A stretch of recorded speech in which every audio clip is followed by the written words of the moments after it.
Melanjutkan dari episode sebelumnya, kau seharusnya menjadi orang pertama yang tubuhnya ditempa oleh pedangku. Aku tak menyangka ada makhluk seperti ini di ruang ini. Jika tidak melihatnya sendiri, aku takkan percaya. Luo Feng menatap He Gus dengan sedikit terkejut. Kini ia mulai menilai ulang lawannya. Kau hanyalah kultivator alam Hunyuan yang baru keluar dari dunia asal. Masih banyak yang belum kau lihat. Bahkan para kultivator puncak di Tanah Abadi pun belum tentu mengenalku. Apalagi kau. He Gus menyeringai. Tuan Luo, terima kasih atas pertarungan ini. Pertahananku meningkat, tapi seranganku masih kalah darimu. Untuk sementara, kita akhiri di sini. Lain waktu, aku akan kembali mengambil daun abadi. Selesai berbicara, sosok He Gus menembus lapisan ruang yang berkilau, lalu menghilang. Lapisan ruang bagian dalam menyimpan bahaya tak terduga. Bahkan Luo Feng yang mengandalkan menara bintang pun tak berani menjelajahinya. Namun He Gus bisa bergerak bebas di sana. He Gus ini benar-benar misterius. Sebagai leluhur bentuk kehidupan asal kekacauan khusus, ia menjadi penguasa asal kekacauan setelahku. Tapi ucapannya barusan, seolah menyimpan rahasia besar. Luo Feng mengerutkan kening. Pertempuran hari ini membuat nama He Gus melambung. Menggunakan pedangku untuk menempa tubuhnya.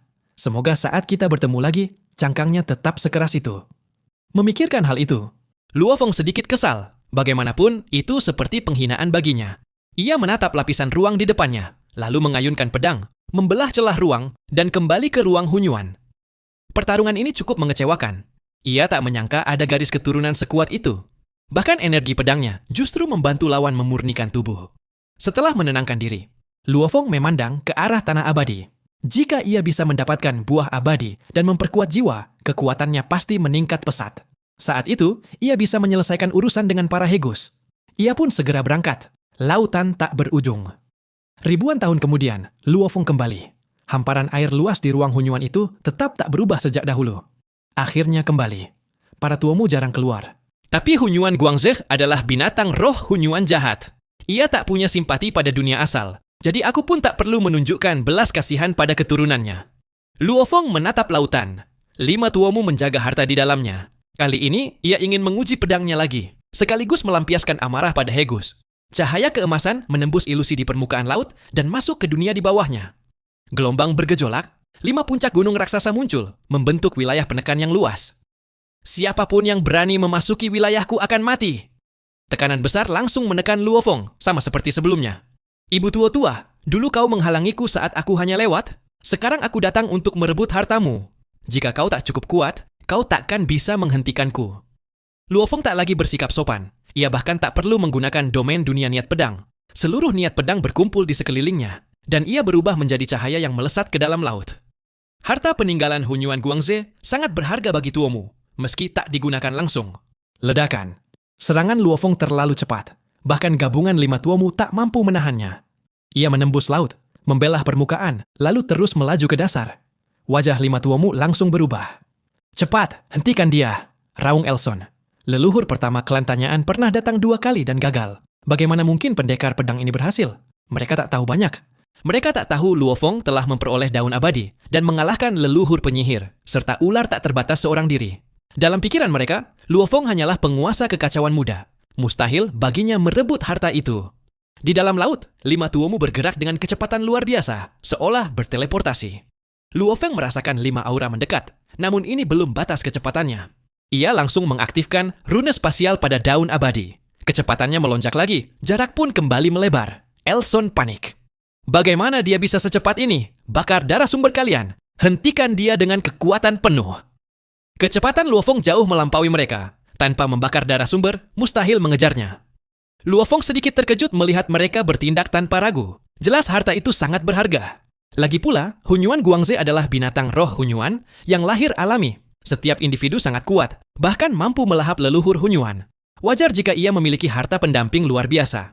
Setelah membakar darah sumber, kekuatan tuamu meningkat drastis. Di wilayah laut ini, mereka kini bisa berteleportasi.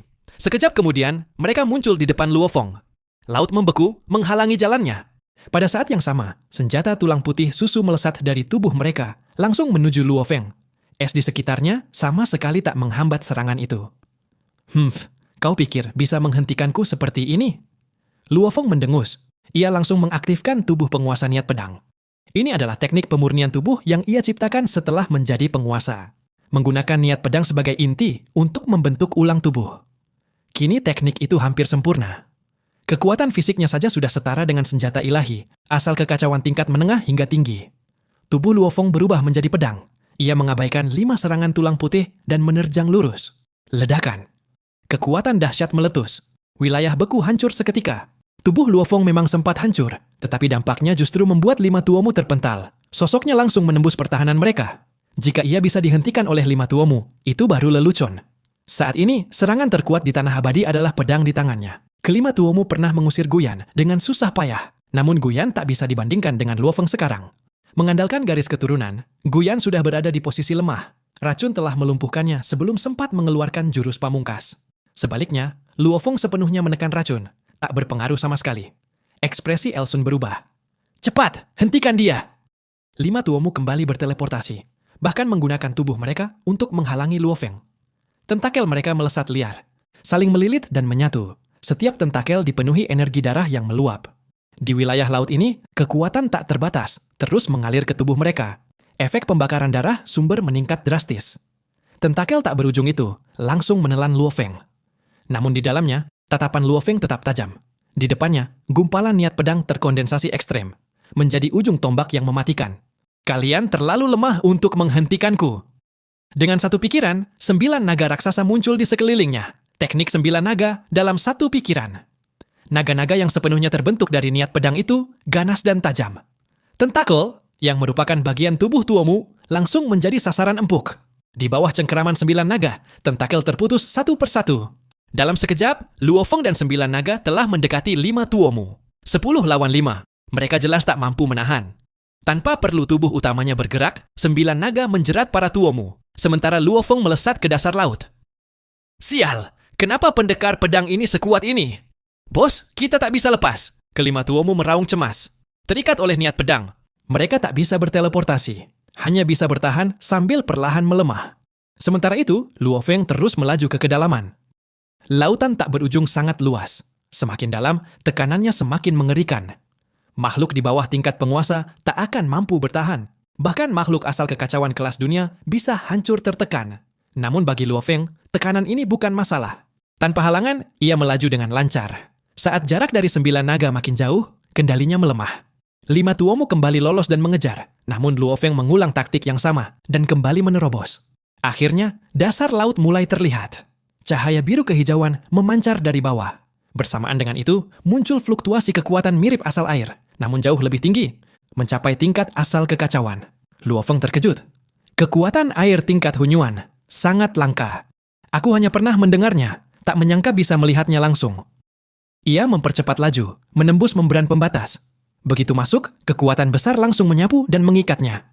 Tekanan luar biasa menghimpit dari segala arah, disertai korosi dan racun kuat. Luo Feng mendengus dingin. Tubuh niat pedangnya langsung membentuk pelindung.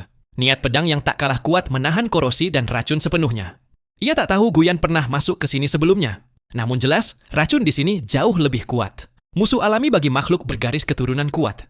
Luo Feng menatap sumber cahaya biru itu. Jelas, di sanalah asal kekuatan air tingkat asal kekacauan. Sambil menahan tekanan, ia terus mendekat. Namun, saat memasuki area air berwarna tian itu, tekanan meningkat drastis, seolah memasuki sebuah formasi. Aliran kekuatan berubah menjadi tombak-tombak tajam yang menyerangnya dari segala arah. Racun di dalamnya pun semakin pekat. Metode ini pasti peninggalan Hunyuan Guangze. Racunnya bahkan bisa membunuh makhluk tingkat primordial. Meski aku bisa menahannya, aku tetap harus berhati-hati. Diam-diam, untuk berjaga-jaga, Luo Feng menempatkan klon di dalam daun abadi, sepenuhnya diisolasi dari luar. Dengan begitu, risiko tak terduga bisa ditekan. Tubuh niat pedang dan pelindung dari menara bintang sebenarnya sudah cukup untuk menahan racun. Penggunaan daun abadi hanya sebagai lapisan pengaman tambahan. Saat merasakan sekeliling, tombak-tombak biru telah mengarah padanya. Luo Feng dengan mudah menangkisnya, sambil terus mempercepat langkah menuju sumber. Setelah menempuh jarak lebih dari 1 miliar tahun cahaya, ia akhirnya tiba. Tekanan di sini jauh lebih mengerikan. Kekuatan sumber air seolah memiliki kehendak sendiri, menekan dan mencekik. Tanpa tubuh niat pedang dan perlindungan menara bintang, bahkan tubuh penguasa kekacauan pun takkan mampu bertahan. Di pusatnya, terdapat tetesan air raksasa berwarna biru kehijauan. Dari sanalah seluruh kekuatan berasal. Dari dalam tetesan itu, Luo Feng merasakan fluktuasi yang membuat jantungnya bergetar. Aura kekuatan utama ruang Hunyuan ini jelas satu tingkat di atas kekuatan di dunia asal. Menurut klasifikasi Yuan, ini adalah kekuatan Hunyuan tingkat atas, setara dengan niat pedangnya. Kekuatan di sekitarnya memang lebih rendah, namun tetap berada di tingkat Hunyuan. Jumlahnya yang besar membuatnya sangat menakutkan. Melihat tetesan itu, Luo Feng teringat istilah jantung asal. Jantung asal bukanlah benda nyata, melainkan kumpulan aturan tak terhitung yang terjalin, seperti misteri asal dan tabu asal. Wujud yang terlihat hanyalah manifestasi dari aturan tersebut. Aturan lebih dulu ada, lalu terbentuk karakteristik yang bisa dirasakan. Kekuatan tingkat Hunyuan memang langka. Jika bisa kukendalikan, kekuatanku akan melonjak. Jika dimurnikan menjadi harta tertinggi, nilainya akan melampaui harta Hunyuan puncak biasa, pikir Luo Feng. Tanpa ragu, ia memanggil menara bintang untuk melindungi dirinya. 5 tuomu sudah mengejarnya. Namun tepat saat itu, cahaya cian tak terhitung jumlahnya menyala di sekitar tetesan air. Mengalir seperti untayan energi. Mirip niat pedangnya, namun jauh lebih ganas. Seluruh untayan itu langsung menyerangnya. Kekuatan tersebut begitu dahsyat hingga menara bintang terguncang dan terpental. Ini pasti larangan yang ditinggalkan Hunyuan Guangze. Bahkan lebih kuat dari serangan niat pedangku, ujar Luo Feng terkejut. Makhluk seperti binatang roh asal kekacauan memang luar biasa kuat. Tak aneh jika meninggalkan kekuatan sebesar ini. Mirip niat pedangnya, namun jauh lebih ganas. Seluruh untayan itu langsung menyerangnya. Kekuatan tersebut begitu dahsyat hingga menara bintang terguncang dan terpental. Ini pasti larangan yang ditinggalkan Hunyuan Guangze. Bahkan lebih kuat dari serangan niat pedangku, ujar Luo Feng terkejut. Makhluk seperti binatang roh asal kekacauan memang luar biasa kuat. Tak aneh jika meninggalkan kekuatan sebesar ini.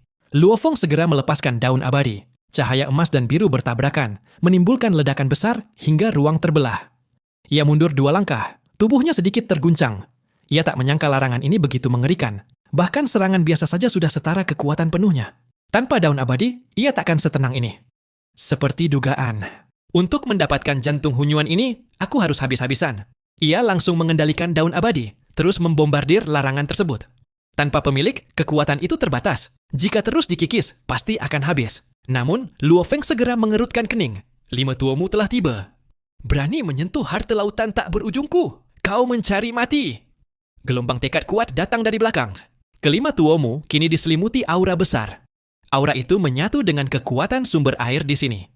Energi tak terbatas mengalir ke tubuh mereka. Kekuatan mereka melonjak drastis. Masing-masing meningkat lebih dari setengah dan terus bertambah. Inilah inti lautan tak berujung, setara asal sebuah dunia besar. Seluruh kekuatan lautan bisa dimobilisasi di sini. Perlu diketahui, ukuran lautan tak berujung setara dengan 5 dunia besar. Energi yang terkandung tak terbayangkan. Di sini, 5 tuomu mampu memanfaatkan sumber tersebut. Tetesan air raksasa itu adalah pusatnya. Meski hanya sebagian, peningkatan kekuatan mereka sudah mencapai tingkat mengerikan. Ekspresi Luo Feng berubah. Jika mereka bisa menggunakan kekuatan ini, maka serangan gabungan mereka mungkin setara dengannya. Tak lama, aura mereka menjadi lebih dari 2 kali lipat. Sebelumnya, Guyan pernah masuk, tapi hanya sampai lapisan luar. Ia dipaksa mundur oleh kekuatan lautan tak berujung. Kini, Luo Feng telah mencapai inti, tempat kekuatan tuomu berada di puncaknya. Melihat ini, wajah Luo Feng menjadi serius. Jika ingin merebut inti dari tetesan ini, aku harus mengalahkan mereka dulu. Mereka punya teknik penggabungan. Jika satu saja bisa dijatuhkan, situasinya akan jauh lebih mudah. Setelah menyadari hal ini, Luo Feng segera berubah menjadi cahaya keemasan dan melesat keluar. Di tempat ini, kekuatan kelima tuomu dapat dimaksimalkan sepenuhnya. Jika mereka berada di luar area asal ini, kekuatan mereka kemungkinan akan menurun secara signifikan. Luo Feng bukan orang bodoh. Bertarung di luar jelas lebih menguntungkan dibandingkan bertarung di sini. Melihat Luo Feng mundur, kelima tuomu tampak sedikit lega. Namun, karena Luo Feng telah menjadi ancaman bagi mereka, tentu saja mereka tidak akan membiarkannya pergi begitu saja. Mereka segera berteleportasi, muncul di depannya, dan memblokir jalannya dari luar. Setelah melihat 5 gelombang raksasa yang muncul seketika, Luo Feng berubah menjadi pedang yang tak tertandingi. Dengan daun abadi sebagai ujung tombak, ia langsung menerobos keluar. Tentakel kelima makhluk itu bergerak liar ke arahnya, berusaha menjebaknya. Sayangnya, tak satu pun dari mereka mampu menghentikan kekuatan niat pedang yang terkumpul pada daun abadi. Meskipun kekuatan daun abadi tidak lagi sekuat sebelumnya, selama niat pedang masih menyertainya, tentakel-tentakel itu tetap terputus satu persatu tanpa bisa menahan. Tanpa daun abadi, mungkin akan sangat sulit untuk keluar dari sini. Kelima orang ini terutama setelah menyerap kekuatan lautan tak berujung. Masing-masing sudah setara dengan ular tak terbatas. Tempat ini benar-benar luar biasa, pikir Luo Feng dalam hati dengan rasa takjub. Setelah tebasannya memutus seluruh tentakel, akhirnya ia berhasil melepaskan diri sepenuhnya. Begitu keluar dari area inti lautan tak berujung, Luo Feng langsung merasakan bahwa kekuatan penekan di sekelilingnya melemah secara signifikan. Di tempat ini, kekuatan serangannya dapat mencapai batas maksimal. Sementara kekuatan kelima Tuomu justru melemah. Untuk membunuh Tuomu, memang harus dilakukan di luar area inti. Saat Luo Feng melesat keluar, kelima Tuomu juga segera mengejar dan keluar bersamanya. Mereka bukan makhluk bodoh. Mereka tahu bahwa Luo Feng yang mampu menembus area inti mereka pasti akan kembali lagi di masa depan. Untuk mencegah ancaman tersebut, cara terbaik adalah memanfaatkan kesempatan ini untuk membunuhnya sekarang juga. Semuanya, manusia ini harus dibunuh di sini hari ini. Dia baru menjadi penguasa selama sekitar 100 zaman. Kekuatannya pasti akan meningkat jauh lebih besar di masa depan. Jika kita membiarkannya pergi, itu sama saja dengan melepaskan harimau kembali ke pegunungan. Begitu dia menjadi lebih kuat, dia pasti akan kembali lagi. Seperti yang kalian semua tahu, bakat kita terbatas. Bahkan setelah waktu yang sangat lama, kita mungkin tetap tidak mampu sepenuhnya mengendalikan sumber lautan tak berujung ini. Satu-satunya cara adalah menyingkirkan potensi ancaman ini sekarang juga. Suara Elson bergema di benak keempat Tuomu lainnya. Tenang saudara, kesalahan terbesarnya adalah memasuki tanah asal tanpa izin. Dengan dilanggarnya kekuatan asal, itu justru akan memberi kita kekuatan tambahan. Manusia ini sudah ditakdirkan mati hari ini. Kelima Tuomu raksasa itu segera membentuk formasi, mengelilingi Luo Feng dari segala arah. Melihat hal itu, Luo Feng tidak lagi berniat melarikan diri. Sebaliknya, semangat bertarungnya justru melonjak. Sudah lama aku tidak bertarung dengan seluruh kekuatanku. Kelima Tuomu ini mengingatkanku pada pertempuranku melawan ular tak terbatas. Darahnya mulai mendidih, dan matanya dipenuhi semangat bertarung yang membara. Perasaan itu memicu resonansi yang lebih kuat dengan niat pedangnya. Luo Feng merasakan bahwa inilah kondisi bertarung terbaiknya. Selama aku bisa menekan satu, sisanya tak akan mampu menghentikanku, pikirnya. Daun abadi dipenuhi oleh kekuatan niat pedang, menjadikannya senjata terkuat Luo Feng saat ini. Meskipun ia belum mampu melepaskan seluruh kekuatannya, ia telah memahami hampir setengah dari rune rahasianya, sehingga kekuatannya meningkat pesat. Memikirkan hal itu, Luo Feng tidak ragu sedikit pun. Ia justru mengambil inisiatif dan menyerang lebih dulu. Dengan niat pedang yang mampu menghancurkan langit. Seluruh kekuatannya terkonsentrasi di tubuhnya. Setiap serangan Luo Feng memiliki ketajaman yang tak tertandingi. Setiap tebasan membelah ruang dan waktu saat diarahkan ke salah satu Tuomu. Satu bilah cahaya, bahkan merobek lautan di wilayah itu, meninggalkan celah spasial yang dipenuhi cahaya mengalir kemanapun ia lewat. Serangan itu begitu cepat hingga Tuomu sama sekali tidak memiliki waktu untuk bereaksi. Ledakan! Saat pedang itu jatuh, kelima Tuomu lengah. Dalam sekejap, cahaya pedang keemasan menyambar dan meledak. Pedang yang diperkuat daun abadi itu begitu tajam hingga mampu menembus pertahanan gabungan kelima Tuomu. Salah satu Tuomu terkena langsung. Tubuhnya terkoyak oleh tebasan tersebut. Pada saat yang sama, niat pedang yang tak terhitung jumlahnya meledak dari luka itu, menghancurkan tubuhnya dari dalam. Argh! Serangan ini terlalu kuat. Tuomu itu merasakan rasa sakit yang luar biasa. Suaranya bergema seperti raungan makhluk raksasa. Kekuatan niat pedang yang tak terbatas terus merusak tubuhnya, memutus aliran kekuatan di dalam dirinya tanpa henti. Melihat pemandangan itu, Elson yang memimpin tidak bisa menahan kepanikan. Saudara kelima, Luo Feng sudah menentukan targetnya sejak awal. Jika ingin membunuh, maka yang pertama harus dijatuhkan adalah yang paling lemah, dan hal itu sepenuhnya dalam kemampuannya. Pemutus jiwa, namun metode Luo Feng tentu tidak berhenti pada satu serangan saja. Kehendaknya berubah menjadi pedang tak terlihat. Sebuah teknik rahasia kehendak yang langsung menyerang jiwa lawan. Teknik rahasia kehendak, pedang pemutus jiwa. Tanpa suara. Saat pedang tak kasat mata itu menghantam, Tuomu itu merasakan kekuatan dahsyat menyerang jiwanya. Jiwanya bergetar hebat. Kekuatan penghancur langsung merobek kesadarannya, membuatnya dipenuhi ketakutan. Ia bahkan kehilangan kendali atas kekuatan domainnya. Auranya langsung merosot tajam. Meskipun belum mati, jiwanya jelas telah mengalami luka berat. Pada saat yang sama, Luo Feng melemparkan menara bintang yang langsung menyelimuti Tuomu tersebut, berusaha menahannya sepenuhnya. Melihat hal itu, keempat Tuomu lainnya langsung gemetar. Ketakutan jelas terlihat. Mereka mengeluarkan gelombang suara tajam dan bersama-sama menyerang menara bintang, menghantamnya dengan kekuatan penuh hingga hancur berkeping-keping.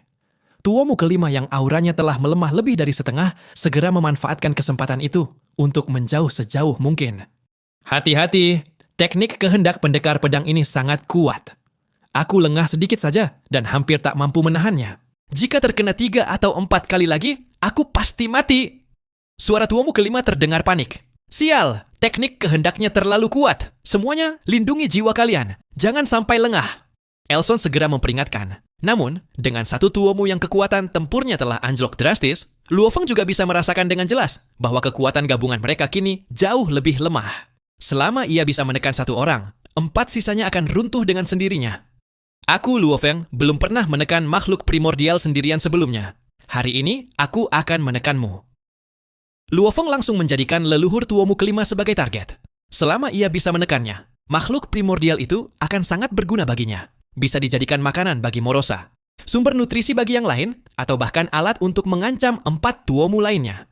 Tanpa ragu, Luo Feng kembali menyerbu ke arah leluhur tuomu kelima. Melihat hal itu, ekspresi 4 tuomu lainnya berubah drastis. Mereka segera maju untuk menghalangi. Begitu saudara kelima mereka jatuh, kekuatan mereka akan melemah besar, dan mereka takkan mampu lagi menghentikan pendekar pedang itu. Namun, meskipun kekuatan mereka setara dengan ular tak terbatas dalam kondisi normal, kecepatan Luo Feng saat ini sudah melampaui batas yang bisa mereka tangani. Cahaya pedang bersilangan dan mengamuk. Retakan ruang waktu muncul di sekelilingnya. Luo Feng memanfaatkan retakan itu untuk melintas. Dalam sekejap, ia mengguncang keempat tuomu dan langsung menerobos. Saat mendekati leluhur tuomu kelima, Luo Feng kembali berubah menjadi cahaya pedang. Ia melepaskan tebasan yang seolah mampu menghancurkan langit dan membelah ruang, langsung menuju targetnya. Ledakan cahaya pedang yang dahsyat kembali meletus. Pada saat yang sama, Luo Feng mengaktifkan teknik rahasia kehendak, pedang pemutus jiwa, sementara menara bintang turun menyelimutinya. Dalam sekejap, wajah leluhur kelima berubah pucat. Tidak, kakak, selamatkan aku. Namun semuanya sudah terlambat. Luo Feng langsung mengerahkan hampir seluruh kekuatannya pada satu titik itu. Meskipun tuomu bisa memperkuat tubuh dengan kekuatan lautan tak berujung, esensi jiwa mereka tetap tidak berubah. Serangan pertama Luo Feng sebelumnya sudah melukainya. Sekarang, dengan serangan kedua yang sama kuatnya, mustahil baginya untuk menahan. Dalam waktu singkat, Luo Feng hanya mampu melepaskan 2 kali pedang pemutus jiwa. Namun kedua serangan itu sudah cukup menentukan. 1 tebasan pedang, 1 serangan kehendak, dan 1 penekanan dari menara bintang. Kombinasi itu terlalu berat bagi leluhur tuomu kelima. Saat 4 tuomu lainnya mencoba menyelamatkan, Luo Feng langsung mengaktifkan teknik 1 pikiran 9 naga. Niat pedang meledak, berubah menjadi 9 naga raksasa yang menghalangi jalan mereka. Saudara kelima. Saudara kelima! Suara mereka menggema penuh kecemasan. Namun leluhur kelima, yang kekuatannya telah merosot drastis, hampir tak mampu melawan. Ia langsung tersedot dan ditekan ke dalam menara bintang. Setelah itu, sosok Luo Feng bergerak cepat ke posisi menara bintang dan langsung menyimpannya. Karena kau yang terlemah, tentu saja aku menangkapmu lebih dulu, ujar Luo Feng sambil terkekeh. Dengan runtuhnya domain gabungan, Luo Feng langsung merasakan tekanan di sekelilingnya menurun drastis. 4 tuomu yang tersisa kini tak lagi mampu menekannya seperti sebelumnya. Namun, mereka tetap lawan yang kuat. Setelah memaksakan 2 kali pedang pemutus jiwa, Luo Feng untuk sementara tidak bisa menggunakannya lagi. Untuk mencapai hasil yang sama, jelas tidak akan mudah. Tanpa tekanan domain, Luo Feng tidak lagi terlalu waspada terhadap mereka. Manusia, lepaskan Lao Wu! Teriak keempat tuomu. Namun mereka tidak berani bertindak gegabah, hanya menatap Luo Feng dengan waspada. Kalau ingin aku melepaskannya, tukar dengan harta di bawah sana. Kalau tidak, lupakan saja, jawab Luo Feng dengan tenang. Mendengar itu, ekspresi Elson dan yang lainnya berubah jelas. Mereka telah menjaga jantung asal itu begitu lama. Bagaimana mungkin mereka menyerahkannya begitu saja? Namun jika tidak menyerahkannya, apa pilihan mereka? Dengan kekuatan mereka saat ini, menghadapi Luo Feng satu persatu hanya akan berujung pada kekalahan, bahkan kematian. Namun, jika jantung asal diambil, belum tentu lautan. Tak berujung bisa melahirkan yang baru. Jika tidak bisa beregenerasi, maka keberadaan seluruh lautan tak berujung bisa terancam. Jika lingkungan berubah, mereka bahkan tidak yakin apakah ras tuamu masih bisa bertahan hidup. Manusia, kau tahu bahwa benda di bawah itu berkaitan dengan keberadaan lautan tak berujung. Kau tidak bisa mengambilnya, kata Elson dengan mata penuh amarah. Maksudmu, aku tidak bisa berbuat apa-apa pada kalian? Luo Feng tersenyum tipis, nadanya santai. Tentu saja, Luo Feng ingin mendapatkan jantung asal air dengan biaya sekecil mungkin. Jika harus bertarung lagi, ia tidak akan mendapat keuntungan besar. Di wilayah laut itu, masing-masing tuomu tidak kalah dari ular tak terbatas. Selain itu, meskipun mereka terus bertarung, aura mereka tidak melemah sama sekali. Ini jelas tidak normal.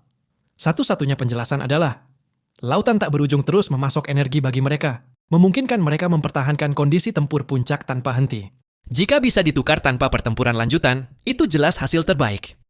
Saudaraku, menurutku biarkan dia mencobanya sendiri. Di bawah sana ada berbagai larangan yang ditinggalkan leluhur kita. Bahkan beberapa terbentuk dari aturan lautan tak berujung. Sekuat apapun dia, mustahil bisa mengendalikannya.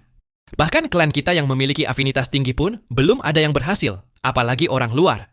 Salah satu tuomu menyampaikan, benar, jantung asal terhubung dengan seluruh lautan tak berujung. Kekuatannya tak terbatas. Mungkin dia tidak akan mampu mengambilnya. Demi kakak kelima, kita bisa membiarkannya mencoba. Tanpa dia, kita sulit mempertahankan benda itu. Cepat atau lambat akan hilang juga. Jika manusia ini semakin kuat, kita semua bisa mati. Suara tuomu lainnya menyusul. Sebagai pemimpin, mata Elson berkedip. Ia jelas memahami kenyataan itu. Dilihat dari situasi saat ini, mereka memang tidak punya cara untuk melawan Luo Feng. Bahkan, jika mereka benar-benar bertarung, kemungkinan besar mereka akan kehilangan 1 atau 2 orang lagi. Jika manusia ini datang kembali di masa depan, maka sisa yang ada akan menghadapi masalah yang jauh lebih besar. Kecuali mereka benar-benar yakin bisa mengendalikan jantung asal lautan tak berujung dalam waktu singkat. Namun, kelimanya telah mencoba berkali-kali. Tidak satu pun yang berhasil. Bahkan jika diberi lebih banyak waktu, mereka tetap tidak yakin bisa mengendalikannya. Elson menatap Luo Feng, lalu berkata dengan suara rendah, "Baiklah, kau boleh mencobanya sendiri. Kami tidak akan menghentikanmu. Namun, kau harus bersumpah. Apapun yang terjadi, kau akan membebaskan saudara kelima kami." Luo Feng tersenyum tipis. "Tidak masalah.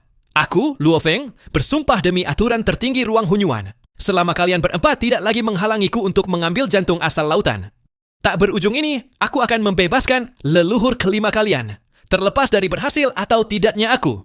Luo Feng memahami dengan jelas apa yang dipikirkan keempat tuomu itu. Mereka yakin benda di bawah sana sangat sulit diperoleh. Bahkan besar kemungkinan ia tidak bisa membawanya pergi. Hal ini sudah ia rasakan saat pertama kali memicu kekuatan terlarang itu. Perlawanan yang muncul sangat mengerikan. Untuk menghancurkan atau menembusnya jelas membutuhkan usaha besar. Setelah berkata demikian, Luo Feng langsung berbalik dan terjun ke bawah. Keempat leluhur, tuomu tidak menghentikannya. Namun jantung mereka berdebar kencang. Jika pendekar pedang ini benar-benar berhasil mengambil jantung asal itu, maka seluruh lautan tak berujung bisa ikut terdampak. Tenang saja kakak, jantung asal terbentuk perlahan dari kekuatan lautan tak berujung. Ia terhubung dengan keseluruhan laut itu. Jika ingin mengambilnya, ia harus menanggung kekuatan seluruh lautan tak berujung. Bahkan tokoh legendaris tingkat pertama dari Tanah Abadi pun mungkin tidak mampu menahan kekuatan sebesar itu, ujar leluhur ketiga tuomu. Ia adalah yang paling banyak meneliti hal tersebut. Pemahamannya bahkan melampaui yang lain. "Ya, semoga begitu," balas Elson pelan. "Jantung asal berkaitan dengan nasib ras kita. Kemungkinan dia mengambilnya memang kecil, tapi aku khawatir jika dia justru berhasil mengendalikannya. Jika itu terjadi, maka itu adalah takdir." Di sisi lain, Luo Feng kembali ke dalam medan energi biru kehijauan. Di hadapannya terdapat tetesan air raksasa berwarna biru kehijauan. Meski disebut tetesan air, ukurannya jauh melampaui sebuah alam semesta milik Dewa Abadi. Dengan tingkat kultivasinya saat ini, Luo Feng dapat melihat bahwa di permukaannya terdapat jalinan aturan misterius serta fluktuasi kekuatan terlarang. Bahkan ada nuansa yang mirip dengan dao tertentu dalam daun abadi. Sungguh sempurna. Untuk pertama kalinya, Luo Feng dapat mengamatinya dengan tenang. Jalinan aturan yang halus itu adalah keindahan tertinggi, sesuatu yang selalu dikejar oleh para kultivator. Setelah mengamati beberapa saat, pandangannya bergeser ke bagian luar. Di sekitar tetesan itu, terdapat fluktuasi yang sangat halus, namun berbahaya. Inilah kekuatan terlarang. Kemungkinan besar, sebagian berasal dari peninggalan Hunyuan Guangze, sementara sebagian lainnya terbentuk secara alami, menjadi domain pelindung yang tercipta dari pengaruh jantung asal itu sendiri. Saat percobaan pertama sebelumnya, ketika ia mencoba memasukkan tetesan itu ke dalam menara bintang, kekuatan inilah yang menghalanginya. Kali ini, Luo Feng kembali memanggil menara bintang dan langsung menyelimutkannya tanpa ragu. Namun, seperti sebelumnya, begitu kekuatan menara bintang menyentuh area terlarang itu, perlawanan langsung meledak. Kekuatan terlarang itu berubah menjadi untayan energi pedang yang mengerikan, langsung menyerang Luo Feng sebagai pengendali. Ekspresi Luo Feng sedikit berubah. Ia segera mengendalikan daun abadi untuk membentuk perisai di depannya. Boom! Kekuatan dahsyat meledak. Seluruh daun abadi bersama Luo Feng terpental jauh ke belakang. Bahkan menara bintang yang hendak menyelimuti tetesan itu terlempar seperti mainan. Sepenuhnya lepas dari kendali, meskipun Luo Feng mengerahkan kekuatan jiwanya. Aku tidak percaya kekuatan ini tidak ada batasnya. Luo Feng terus mencoba. Ia bahkan menggunakan ilmu pedangnya untuk menyerang, mencoba menyerap energi dari dalamnya. Namun, setelah waktu yang cukup lama, ia terdiam. Kekuatan terlarang itu hampir tidak berkurang sama sekali. Bahkan tampak tidak berubah sedikit pun. Secara samar, Luo Feng menyadari sesuatu. Kekuatan ini terhubung langsung dengan seluruh lautan tak berujung. Lautan itu terus-menerus mengubah materi kacau dari ruang asal kekacauan menjadi energi, lalu memasoknya ke sini. Dengan kata lain, kekuatan di tempat ini hampir tak terbatas. Hampir mustahil untuk menghabiskannya. Metode ini tidak akan berhasil. Luo Feng langsung menolak pendekatan tersebut. Di sisi lain, keempat tuomu yang menyaksikan semua ini diam-diam merasa lega. Dengan kondisi seperti itu, pendekar pedang ini mustahil bisa mengambil kembali jantung asal mereka. Perlu diketahui, kekuatan terlarang di sana mampu menolak semua makhluk luar, kecuali mereka sendiri. Mendekat saja mustahil, apalagi mengambilnya. Tak lama kemudian, Luo Feng berdiri di luar area terlarang itu, mengamati dalam diam. Ada dua kemungkinan cara. Pertama, mengabaikan kekuatan terlarang itu dan merebutnya secara paksa. Namun, Luo Feng tahu, ia belum memiliki kekuatan sebesar itu. Fluktuasi energi di area tersebut terlalu mengerikan, jauh melampaui batas yang bisa ia tanggung. Jika memaksakan diri, ia bisa terluka parah, bahkan mati. Cara kedua, memahami kekuatan terlarang itu. Selama ia bisa menguasai prinsipnya, ia akan menemukan celah untuk menembus zona terlarang tersebut dan mendapatkan jantung asal. Dari dua pilihan itu, hanya cara kedua yang realistis. Namun, metode ini jelas membutuhkan waktu. Tidak mungkin diselesaikan dalam waktu singkat. Setelah mempertimbangkan semuanya, Luo Feng mengambil keputusan. Ia menempatkan menara bintang di luar area terlarang, lalu memadatkan sebuah avatar kekuatan ilahi di dalamnya. Avatar itu akan terus mengamati dan merasakan wilayah terlarang tersebut.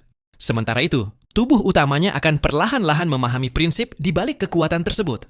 Adapun tubuh aslinya, ia langsung meninggalkan domain asal Azure. Di luar wilayah itu, keempat tuomu terus mengamati. Ekspresi mereka tampak tenang dan acuh. Namun dalam hati, mereka diam-diam merasa lega. Tampaknya manusia ini memang bukan tandingan kekuatan di sana. Dengan demikian, usaha mereka sebelumnya tampak tidak lagi diperlukan. Tidak ada seorang pun yang mampu mendekatinya. Luo Feng, karena kau sudah gagal, lepaskan saudara kelima kami, ujar Elson langsung. Tenang saja, aku pasti akan membebaskannya. Hanya saja, ini belum waktunya. Lagi pula, aku belum gagal. Aku hanya memiliki beberapa urusan yang harus diselesaikan dan perlu pergi sementara. Jawab Luo Feng dengan tenang. Ia lalu menambahkan dengan nada dingin. Namun, aku peringatkan, jangan pernah berniat merebut menara bintang milikku. Jika kalian berani bergerak, dalam sekejap, aku bisa mengambil nyawa saudara kelima kalian. Pada saat itu, 3 penguasa dari pihak kultivator akan datang. Membunuh kalian semua bukanlah hal sulit. Mendengar ancaman itu, ekspresi keempat tuomu langsung berubah. Amarah muncul di mata mereka, namun tak satu pun berani meluapkannya. Dari fluktuasi yang terpancar, jelas bahwa menara bintang itu adalah harta karun primordial tingkat atas. Dengan leluhur kelima yang telah ditekan di dalamnya, dan jiwanya terluka parah, benda itu memang cukup untuk benar-benar memusnahkannya.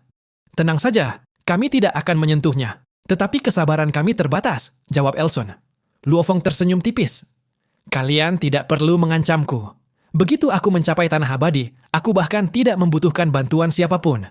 Dengan kekuatanku sendiri, aku sudah cukup untuk membunuh kalian semua. Jadi, sebaiknya kalian bersikap bijaksana. Setelah mengatakan itu, Luo Feng langsung berbalik dan terbang meninggalkan lautan tak berujung. Keempat tuomu tidak berani menghentikannya, meskipun mereka tidak sepenuhnya memahami apa yang dimaksud Luo Feng tentang tanah abadi. Sikapnya yang percaya diri, serta kepergiannya yang tegas membuat mereka merasa waspada. Seolah-olah manusia ini benar-benar memiliki kemampuan seperti yang ia katakan. Saudaraku, orang ini jelas bukan orang biasa. Ia sengaja meninggalkan hartanya di sini untuk memahami misteri tempat ini. Jika ia berhasil memahaminya, besar kemungkinan ia bisa mengendalikan jantung asal.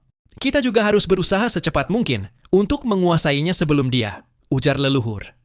Ketiga tuamu dengan suara rendah. Kau benar. Kekuatan terlarang itu hanya menolak makhluk luar. Bagi kita tidak berbahaya. Kita bisa masuk kapan saja, dan itu adalah keuntungan kita. Kita harus segera merasakannya dan memahami fluktuasi kekuatan itu. Jangan sampai manusia ini lebih dulu mengendalikannya, kata Elson. Namun kemudian ia menambahkan, meski begitu, kita tidak boleh langsung masuk ke inti jantung asal. Luo Feng mungkin memiliki maksud tersembunyi. Untuk sementara, kita amati dari luar dan mencoba memahaminya. Mereka semua mengerti bahwa untuk mengendalikan jantung asal, mereka harus memahami misterinya. Namun, selama bertahun-tahun, meskipun telah berkali-kali mencoba, pemahaman mereka tetap dangkal. Misteri itu terlalu dalam untuk ditembus. Fokus pada pemahaman, semua harus berada dalam kendali kita. Begitu kita menguasai jantung asal, kekuatan kita akan meningkat satu tingkat penuh, bahkan bisa menyamai leluhur kita. Pada saat itu, menundukkan manusia ini akan menjadi hal yang mudah, ujar leluhur ketiga dengan nada rendah. Dialah yang paling memahami inti jantung asal, sekaligus yang memiliki ambisi terbesar. Begitu ia berhasil mengendalikannya, itu sama saja dengan menjadi penguasa lautan tak berujung. Kekuatannya akan melonjak ke tingkat yang sama sekali baru. Pada saat itu, ia bahkan bisa setara dengan peringkat kedua di tanah abadi, bahkan mungkin memiliki kesempatan untuk memasuki tanah abadi itu sendiri. Tiga tuamu lainnya mengangguk setuju. Mereka semua memahami prioritas saat ini. Terlebih lagi, dengan adanya manusia sebagai pesaing, rasa urgensi mereka semakin meningkat. Mungkin tekanan ini justru akan memicu potensi mereka. Mungkin inilah kesempatan yang selama ini mereka tunggu. Di sisi lain, setelah meninggalkan lautan tak berujung, Luo Feng langsung menuju ke tanah abadi. Ia menyadari bahwa memahami area terlarang di dalam lautan tak berujung berkaitan erat dengan kekuatan jiwa dan kemauan. Semakin kuat jiwa seseorang, semakin mudah memahami misteri tersebut. Tak lama kemudian, Luo Feng kembali tiba di luar tanah abadi. Kekosongan murni di sekitarnya kini terasa jauh lebih jelas. Ia bahkan dapat merasakan kestabilannya dengan lebih dalam. Di tanah abadi, sosok-sosok yang ada masih sama seperti sebelumnya. Pemakan jiwa telah kembali, namun Kaisar Kabut Hitam masih belum terlihat. Tanpa ragu, Luo Feng langsung terbang masuk. Perasaan familiar segera menyelimutinya. Ia kembali merasakan aura unik dari pohon keabadian. Buah keabadiannya sendiri tampak hampir matang. Di sampingnya, terdapat satu buah lain yang seharusnya milik Hegu dari urutan ke-20. Luo Feng. Dua suara sapaan langsung terdengar di dalam kesadarannya. Luo Feng, selamat datang kembali, ujar pemakan jiwa. Dewa dunia bawah, gurun putih, balas Luo Feng melalui transmisi suara. Ia sempat terkejut. Sebelumnya, kedua sosok ini tidak tertarik pada daun abadi miliknya, namun kini justru menyapanya lebih dulu. Luo Feng pun segera merespons. Adapun ular tak terbatas, Luo Feng sepenuhnya mengabaikannya. Pandangan Luo Feng kembali tertuju pada pohon keabadian. Ia melangkah mendekat, matanya dipenuhi antisipasi saat menatap buah yang hampir matang itu. Sekarang setelah ia kembali, mungkin tidak akan lama lagi buah itu benar-benar matang. Buah keabadian milik Luo Feng merespons kehadirannya. Warnanya cepat berubah menjadi emas pekat, memancarkan aroma lembut yang sangat istimewa. Baunya luar biasa, gumam Luo Feng. Ia tahu dari Yuan bahwa buah ini dapat meningkatkan jiwa hingga sekitar 50% serta memperkuat pemahaman terhadap jalan keabadian. Dengan daun keabadian yang masih tertutup kabut, ia yakin buah ini bisa membantunya menembus batas tersebut. Tak lama, buah itu matang dan jatuh ke tangannya. Tanpa ragu, Luo Feng langsung memakannya. Buah itu meleleh menjadi energi emas, mengalir ke seluruh tubuh, lalu menyatu ke dalam jiwanya. Ia duduk bersila, merasakan kenyamanan luar biasa, seperti kembali ke asal. Jiwanya mulai berubah. Belenggu kesempurnaan, seolah hancur. Jiwa dan kemauannya meningkat pesat, bahkan beresonansi dengan pohon keabadian. Ia tenggelam sepenuhnya. Waktu terasa berhenti. Di sisi lain, di benua puncak pedang, fenomena langit muncul, menandakan seseorang menembus alam Raja Dewa. Itu kakak senior Qingyang? Semua murid terkejut. Yang mulia Luoxing muncul dan tersenyum. Qingyang akhirnya berhasil. Dengan kekuatan pedangnya, ia sudah layak menuju benua Hunyuan dan menerima token Hunyuan. Waktu berlalu. Klan Hunyuan melahirkan leluhur baru. Pihak kultivator belum memiliki penguasa keempat. Namun akhirnya, umat manusia kembali melahirkan Raja Dewa. Penguasa kota kekacauan berhasil menembus. Upacara besar diadakan. Ia diingatkan bahwa dirinya pernah menjadi Raja Dewa, tetapi ingatannya telah dihapus oleh Luo Feng. Kapak raksasa dan yang lain masih terjebak di alam kekacauan. Leluhur primordial menegaskan, satu-satunya jalan maju adalah bereinkarnasi. Banyak yang mulai mempertimbangkannya. Tak lama, Luo Feng, klon, datang memberi selamat. Hubungan guru dan murid tetap sama. Sementara itu, tubuh asli Luo Feng masih memurnikan buah keabadian. Jiwanya meningkat drastis, hampir 50%. Tiba-tiba, ia merasakan sesuatu. Di kejauhan, sebuah aura kehidupan besar muncul. Seorang kultivator dunia asal telah mencapai tingkat dewa.